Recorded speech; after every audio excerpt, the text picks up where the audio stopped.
Hello friends, welcome to GS analysis centre. तो daily current affair के session में आज हम डिस्कस करेंगे 14 फरवरी का करंट अफेयर।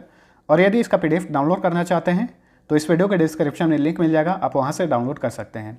और दोस्तों 2021 का जो सालाना करंट अफेयर का हमारा ई बुक है, इसे आप बिल्कुल फ्री में डाउनलोड कर सकते हैं। इसमें 1900 से ज़्यादा प्रश्न मिल जाते हैं, इसलिए आगामी सभी प्रतियोगी परीक्षाओं के लिए ये ई बुक काफ़ी हेल्पफुल है। इसका भी लिंक नीचे डिस्क्रिप्शन में मिल जाएगा, आप वहां से डाउनलोड कर सकते हैं। दोस्तों इसी तरह से जितने भी कंटेंट होंगे करंट अफेयर के, इस चैनल पे आप सभी को फ्री में प्रोवाइड कराए जाएंगे, चाहे वो 6 माही करंट अफेयर हो या फिर वार्षिक अंक करंट अफेयर हो। तो हमारे चैनल के साथ जरूर जुड़े रहिए। तो अब चलिए स्टार्ट करते हैं आज का सेशन। पहला क्वेश्चन है, बजाज ग्रुप के चेयरमैन एमिरेटस और पद्म भूषण से सम्मानित किस उद्योगपति का 12 फरवरी 2022 को निधन हो गया?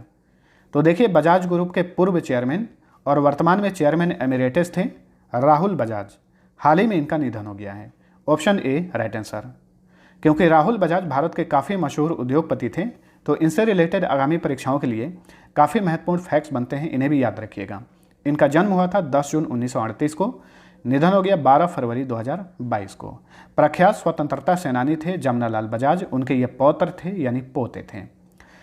राहुल बजाज 1979 से 1980 तक और 1999 से 2000 ईस्वी तक ये 2 बार भारतीय उद्योग परिसंघ यानी कन्फेडरेशन ऑफ इंडियन इंडस्ट्री के अध्यक्ष भी रहे थे।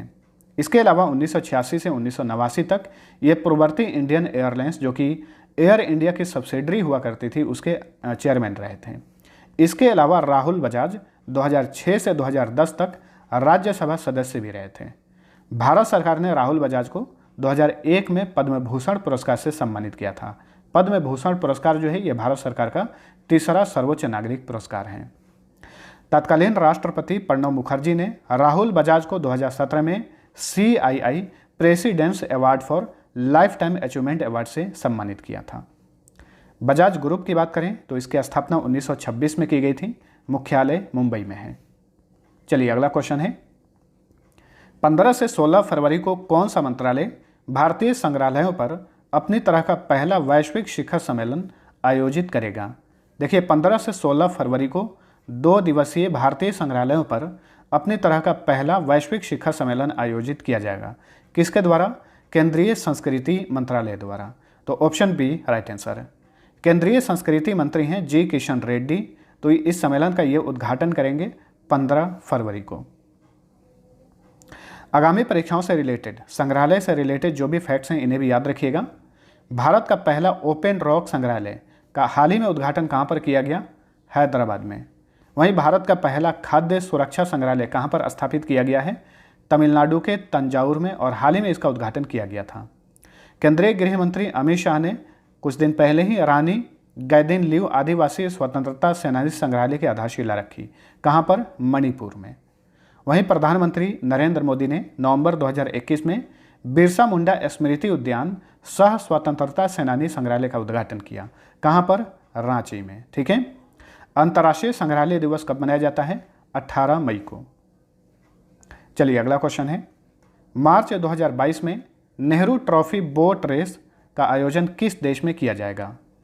देखिए, एक है नेहरू कप, तो याद रखिएगा नेहरू कप का संबंध फुटबॉल से है, वहीं ये है नेहरू ट्रॉफी, इसका संबंध जो है नौका दौड़ से है, बोट रेस से है। और आमतौर पर इस रेस का आयोजन भारत में ही किया जाता है। भारत के केरल में पहली बार भारत से बाहर इसका आयोजन किया जा रहा है। इसका आयोजन मार्च में किया जाएगा। कहाँ पर? संयुक्त अरब अमीरात यानी यूनाइटेड अरब अमीरात में। Option C right answer. 27 मार्च 2022 को नेहरू ट्रॉफी बोट रेस का आयोजन संयुक्त अरब अमीरात में किया जाएगा। संयुक्त अरब अमीरात की बात करें तो राजधानी है अबू धाबी। यहाँ के राष्ट्रपति हैं खलीफा बिन जायद अल नहयान। प्रधानमंत्री और उपराष्ट्रपति हैं यहाँ के मोहम्मद बिन राशिद अल मखदूम। यूनाइटेड अरब अमीरात की करेंसी का नाम है दिरहम। दिरहम जो है मोरक्को में भी चलती है, मोरक्को जो कि अफ्रीकी देश है। और ध्यान रखिएगा, हाल ही में यूनाइटेड अरब अमीरात ने द जेट नामक दुनिया की पहली हाइड्रोजन संचालित फ्लाइंग बोट को लॉन्च किया था। ठीक है। नेक्स्ट, निम्न में से किसने हाल ही में स्वच्छता सारथी फेलोशिप 2022 लॉन्च किया है? तो देखिए, हाल ही में भारत सरकार के प्रधान वैज्ञानिक सलाहकार कार्यालय ने स्वच्छता सारथी फेलोशिप 2022 को लॉन्च किया है। तो ऑप्शन डी राइट आंसर। ठीक है। स्वच्छता सारथी फेलोशिप जो है इसको प्रधानमंत्री विज्ञान प्रौद्योगिकी और नवाचार सलाहकार परिषद के वेस्ट टू वेल्थ मिशन के तहत शुरू किया गया है। देखिए, आप सभी लोगों को पता होगा कि वेस्ट टू वेल्थ एक कार्यक्रम है जो कि भारत में चलाया जा रहा है। जो भी अपशिष्ट पदार्थ हैं, जो भी प्लास्टिक के कचरे हैं, उनसे कोई अच्छी चीज़ बनाई जाए, सड़क का निर्माण किया जाए।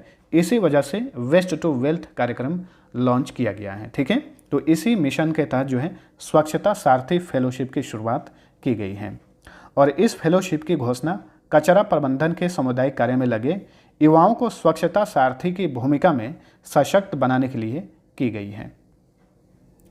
चलिए अगला क्वेश्चन है, अकाल यूनिवर्सिटी के संस्थापक का नाम बताएं जिनका हाल ही में निधन हो गया। तो अकाल यूनिवर्सिटी के संस्थापक थे इकबाल सिंह किंगरा, इन्हें बाबा इकबाल सिंह भी कहा जाता है। तो हाल ही में इनका निधन हो गया है। Option A right answer. Iqbal Singh Kingra Sikh समुदाय के सामाजिक आध्यात्मिक नेता और शिक्षाविद थे।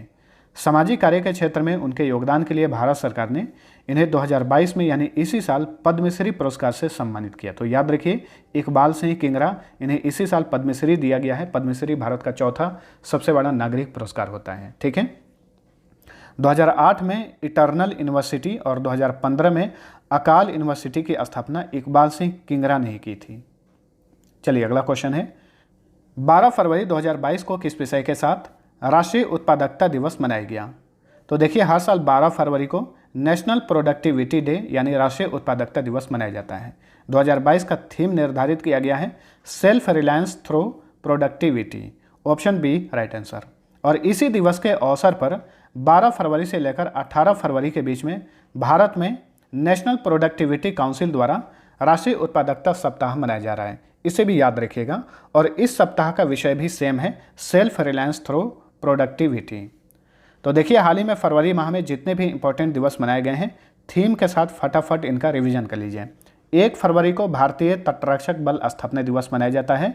2 फरवरी को विश्व आर्द्रभूमि दिवस मनाया जाता है। 2022 का थीम है wetlands action for people and nature. 4 फरवरी को विश्व कैंसर दिवस मनाया जाता है। विश्व कैंसर दिवस 2022 से 24 तक का विषय है क्लोज द केयर गैप। अगले 3 सालों तक सेम थीम रहेगा इस दिवस का। 4 फरवरी को एक और दिवस मनाया जाता है मानव बंधुत्व का अंतर्राष्ट्रीय दिवस। 2022 का थीम है ह्यूमन फ्रेटर्निटी इन एक्शन। 6 फरवरी को महिला जननांग विकृति के लिए शून्य सहिष्णुता का अंतर्राष्ट्रीय दिवस मनाया जाता है। 2022 का थीम है accelerating investment to end FGM।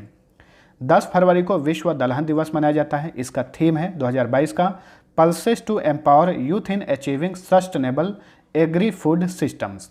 11 फरवरी को विज्ञान में महिलाओं और लड़कियों का अंतर्राष्ट्रीय दिवस मनाया जाता है और इसका थीम है 2022 का equity diversity and inclusion water unites us. देखिए, 11 फरवरी को विश्व यूनानी दिवस भी मनाया जाता है। 13 फरवरी को भारत में भारतीय राष्ट्रीय महिला दिवस और 13 फरवरी को ही विश्व भर में विश्व रेडियो दिवस भी मनाया जाता है। दोस्तों, आप सभी से एक बात पूछना चाहूँगा, मैं डेली जो है दिवस और थीम का रिवीजन कराता हूँ। जब भी दिवस का बात चलता है तो कितने लोगों को याद हो गया है, नीचे कमेंट करके जरूर बताइएगा। चलिए अगला क्वेश्चन है, हाल ही में क्रिस्टोस सार्थजेताकिस का निधन हो गया। वे किस देश के पूर्व राष्ट्रपति थे? क्रिस्टोस सार्थजेताकिस, ये ग्रीस यानी यूनान के पूर्व राष्ट्रपति थे। तो हाल ही में इनका निधन हो गया है। Option C right answer. Greece को ही यूनान कहा जाता है। यूनान की राजधानी है एथेंस। और याद रखिए, पहली बार ओलंपिक खेल का आयोजन 1896 में एथेंस में ही किया गया था। ग्रीस के राष्ट्रपति हैं कैटरीना साकेलारोपोलू। ये 2020 में राष्ट्रपति बनी थी। और याद रखिए, ये ग्रीस की प्रथम महिला राष्ट्रपति हैं। ग्रीस के वर्तमान में प्रधानमंत्री हैं कायरियाकोस मित्सोताकिस। यहाँ की संसद का नाम है हेलेनिक पार्लियामेंट। करेंसी है यूरो। चलिए अगला क्वेश्चन है, rights and risk analysis group द्वारा जारी इंडिया प्रेस फ्रीडम रिपोर्ट 2021 के अनुसार पत्रकारों के साथ हिंसा के मामले में कौन सा राज्य या केंद्र शासित प्रदेश पहले स्थान पर है? तो देखिए, हाल ही में इंडिया प्रेस फ्रीडम रिपोर्ट जारी किया गया है 2021 के लिए। किसने जारी किया है? याद रखिए, rights and risk analysis group ने। इस रिपोर्ट के अनुसार पत्रकारों के साथ हिंसा के मामले में पहले स्थान पर जम्मू कश्मीर है। ठीक है, इसी लिस्ट में उत्तर प्रदेश दूसरे स्थान पर है, मध्य प्रदेश तीसरे स्थान पर है और चौथे स्थान पर है त्रिपुरा। ठीक है। तो पत्रकारों और मीडिया घरानों पर सबसे ज़्यादा हमले किस राज्य में किए गए? जम्मू कश्मीर में किए गए।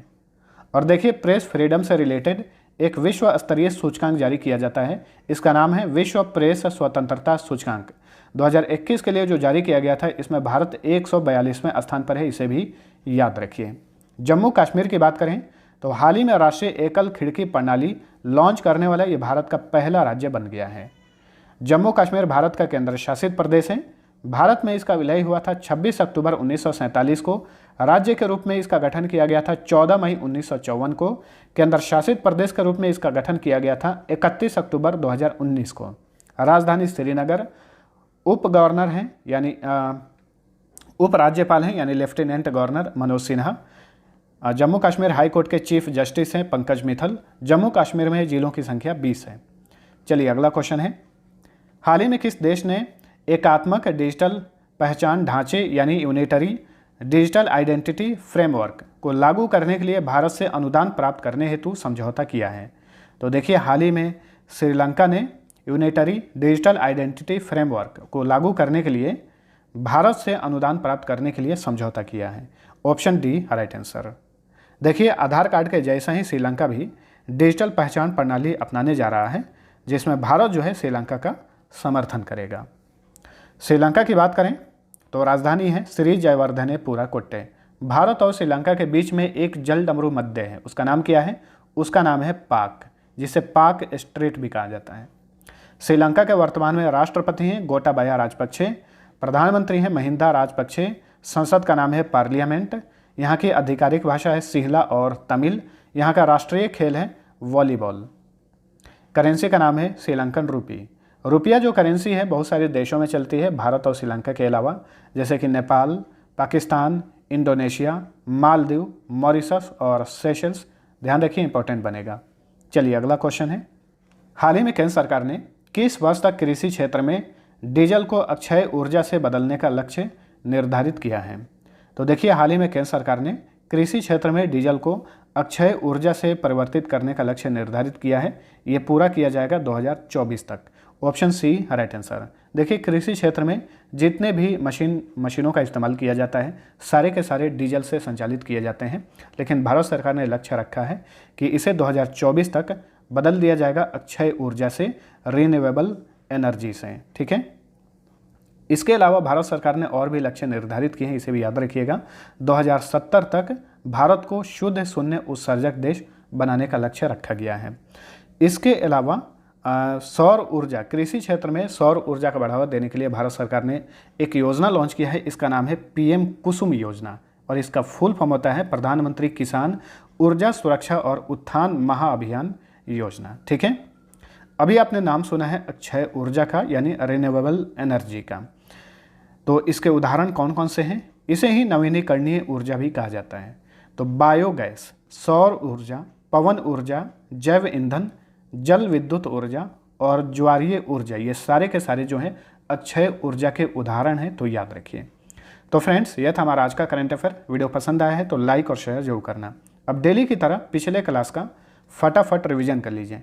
पहला क्वेश्चन है, भारतीय रिजर्व बैंक ने ई रूपी डिजिटल प्रीपेड वाउचर की सीमा को 10,000 रुपये से बढ़ाकर कितना कर दिया है? 1 लाख रुपये। 13 फरवरी को किसकी जयंती के अवसर पर भारतीय राष्ट्रीय महिला दिवस मनाया जाता है? सरोजनी नायडू के जयंती के अवसर पर। यह भारत की प्रथम महिला राज्यपाल थी, उत्तर प्रदेश की यह राज्यपाल बनी थी। प्राकृतिक खेती को बढ़ावा देने के लिए निम्न में से किसने जीवा कार्यक्रम शुरू किया है? नाबार्ड ने, यानी राष्ट्रीय कृषि और ग्रामीण विकास बैंक ने। नवीनतम पुस्तक India Africa relations changing horizons किसने लिखी है? राजीव कुमार भाटिया ने। गोवा शिप यार्ड लिमिटेड द्वारा coast guard offshore patrol vehicle परियोजना के तहत निर्मित 5वें और अंतिम गश्ती पोत का क्या नाम है? इसका नाम है सक्षम। हाल ही में इसे भारतीय तटरक्षक बल को सौंप दिया गया है। वित्तीय रिपोर्टिंग में उत्कृष्टता के लिए किसे ICAI पुरस्कार से सम्मानित किया गया है? रेल टेल को। हाल ही में किस संस्थान के वैज्ञानिकों ने एक डेयरी उत्पाद से अगली पीढ़ी के प्रोबायोटिक जीवाणु लैक्टोबैसिलस प्लांटरम JBC5 की खोज की है? Institute of advance study in science and technology Guwahati के खोजकर्ताओं ने। हाल ही में किस मंत्रालय ने स्माइल योजना लॉन्च किया है? केंद्रीय सामाजिक न्याय और अधिकारिता मंत्रालय ने, यहाँ पे स्माइल का फुल फॉर्म याद रखिए, support for marginalised individuals for livelihood and enterprise. हाल ही में पुरातत्वविदों ने किस देश में एक प्राचीन रोमन बस्ती की खोज की है? यूनाइटेड किंगडम में। हाल ही में क्वाड विदेश मंत्रियों की चौथी बैठक कहाँ पर आयोजित की गई? मेलबर्न में। मेलबर्न ऑस्ट्रेलिया में है। क्वाड में कितने देश हैं? 4 देश हैं, भारत, ऑस्ट्रेलिया, जापान और अमेरिका। ठीक है। इस बैठक में भारत का प्रतिनिधित्व किए विदेश मंत्री एस जयशंकर। अब लास्ट क्विज का आंसर जान लीजिए। पहला क्वेश्चन था, रेलवे बोर्ड के नए चेयरमैन और सीईओ कौन बने हैं? राइट आंसर था ऑप्शन ए, विनय कुमार त्रिपाठी। दूसरा क्वेश्चन था, एसीसी अंडर 19 एशिया कप 2021 का खिताब किसने जीता है? इसका राइट आंसर था ऑप्शन सी, भारत ने जीता है।